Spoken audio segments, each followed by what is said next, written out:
Libat urus dengan semua pemegang taruh lah termasuk Barat Laut Aida, Barat Laut, Jabatan Pertanian dan juga pelbagai pihak, dan kita telah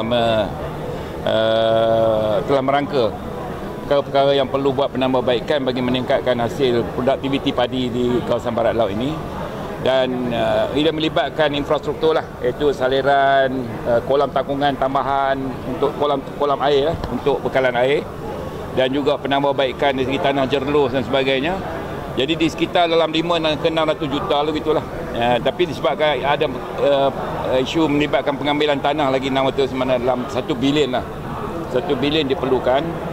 Itu dia bahagian yang kita akan buat permohonan kepada kerajaan Kementerian Pertanian lah dan Persekutuan. Tapi yang di bawah negeri ini satu lagi cadangan yang dimasukkan juga ialah untuk memberikan insentif tambahan output. Mana dia bagi mereka yang mencapai 7 tan 1 hektar keluaran, setiap 1 tan meningkat tu kita akan tambah, kita bagi RM1 1 tan. Itu cadangan. Jadi saya akan bawa ke atas ini untuk dapat pertimbangan dan kelulusan kerajaan negeri untuk dilaksanakan bagi negeri Selangor. Ini merupakan satu usaha yang baru lah, tak ada negeri buat lagi. Ini negeri Selangor. Pengambilan tanah tu melibatkan pembinaan apa? Kolam ke ataupun saliran atau dua sekali? Itu ada kawasan-kawasan parit yang kita perlu pembesaran, ada yang juga melibatkan kolam baru lah, kolam untuk bekalan air sawah. Berapa hektar diperlukan? Berapa hektar diperlukan? Saya tak ingat, tapi dalam 200 hektar begitu kot kawasan kolam baru ni. Dari kampung Swaspadan sampai ke Sabak Bernam. Dan sebab sekarang ni itulah dia, air tu bila sampai ke Sabak Bernam dia dah tak cukup. Jadi itu menghadapi masalah air. Sebab itu kita nak boostkan lagi supaya dapat air di mana-mana tempat dalam Barat Laut ni dapat capai air dengan cukup lah, mencukupi. Ada jangkaan bila boleh selesai? Dia kita tengoklah kalau kata kerajaan Persekutuan boleh bantu, kita boleh buat dalam masa 3 tahun lah. Sebab apa lagi satu, kita nak tingkatkan produktiviti. Antaranya ada cadangan nak buat 5 kali 2 tahun tu, dia memerlukan air yang banyak. Jadi kalau kita dapat setiap kali ni, kita boleh tingkatkan produktiviti. Sebab Selangor tidak ada lagi tanah baru untuk sawah. Apa yang kita boleh buat, kita tingkatkan produktiviti atau yield tu. Itu cara dia. Untuk meningkatkan hasil padi sumbangan daripada Barat Laut Selangor. Kita buka peluang kepada pelbagai syarikat yang berjaya membuktikan dan memang akan menunjukkan hasil peningkatan yang baik. FGB pun menunjukkan peningkatan hasil yang baik juga dalam sawah SBB ni, sawah berskala besar ni. Dan juga kita open teknologi dan kita tidak menolak mana-mana teknologi, kerana saya rasa gandingan teknologi dengan disiplin tersebut tadi boleh membantu meningkatkan produktiviti dan juga membantu meningkatkan hasil kepada para pesawah kita.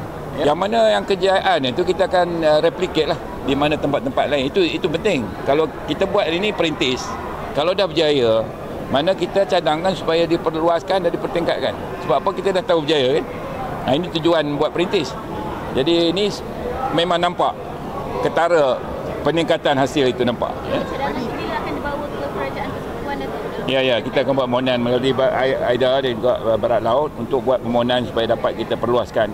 Yang mana yang berjaya tu kita akan bantu untuk tingkatkan lagi. Ada soalan lain ke? Tetapi ada proses kadang-kadang beras hancur. Ya, itu saya kata daripada dulu saya bercakap, kita kena lihat penanaman, bukannya sawah lah, bukan padi. Apa juga tanaman ni, kita kena tengok daripada aspek guna tanah, benih, pengeluaran, penyimpanan dan pemrosesan tu semua tu kita kena, dan jualan. Kita kena tengok semua. Kat tempat mana yang kita boleh tingkatkan dari segi teknologi, dari segi pengurusan yang baik, kita kena laksanakan. Jangan tengok pada baja aja. Banyak salah faham, dia ingat baja aja. Jadi padi ni macam juga tanaman lain, dia ada banyak lagi kena tengok benihnya betul. Kemudian pengurusan jentera mekanisasinya pun betul. Jadi macam mesin, kalau kita tukar daripada mesin besar kepada yang kecil tu, combine harvester, kita save banyak yang jatuh ke tanah banyak. Dan selamat sawah daripada tanah jerlus dan sebagainya. Ini benda-benda macam ni kita kena, teknologi kita kena terima. Macam drone, dulu tak ada.